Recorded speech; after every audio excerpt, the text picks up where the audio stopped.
رسول الله صلی الله علیه وسلم فرمایل چې اول چې رب لکی د خلق په مخ کې نو درې کسان وي، درې کسان نه درې قسمه خلق وي.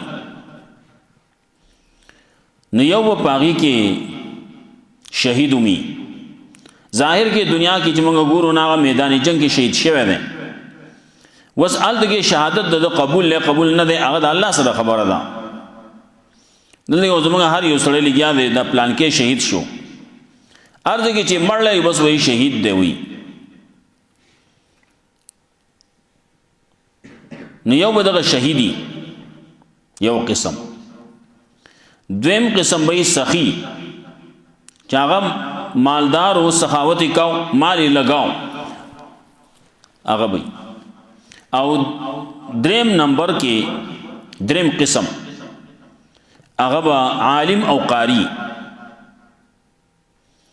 دا ټول چې الله راو بني دي ته وایي چې ما تاسو لا دا درکړو تاسو کړلی دی، وایي الله دا دومره کارونه من کړلی ستاده پاره کړی، ستاده رضا ده پاره کړلی. الله وایي دروغ وایي. هغه شهید ته وایي چې تا خو دې د پاره کړ چې ما ته خلک بهادر وایي، نو تا ته دنیا کې بهادر ویلې شي دي، خلکو ته ویلې زموږ سره هیڅ نشته، ملایکو ته حکم جهنم ته وغورځوي. هغه بل ته وایي تا چې مال درکړ هغه هر ځای می لګولې، مدرسه می جوړه کړل، جماعت می جوړ کړل، لار می جوړه کړل، پول می جوړ کړل، د غریبانو سره امداد می کړل ساده رضا ده پاره. او دروغ وایي. تا خو دې د پاره کړو چې ما ته خلک سخی وایي، سخی تا ته ویلې شي دي، موږ سره هیڅ نشتی، هغه خبرې د پاره دې کړو، هغه هم راونه وشي او جهنم ته پړ مخې ورزول شي.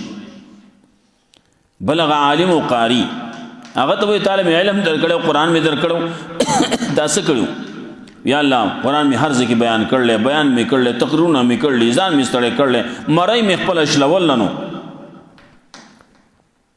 دا استاد رضا پاره می ګټه خو دې پاره کړو. ما ته خلک الله مصیب وي، ما ته خلک خوش आवाज وي، پلان کې راته وي، ډینګې راته وي، هغه نمونه تا ته ویلې شي دي، موږ سره استنشتي.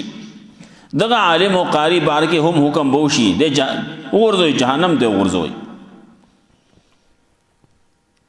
ولې یو سړی چې د الله نه سوا د بل د پاره کار کړل نه هلاړ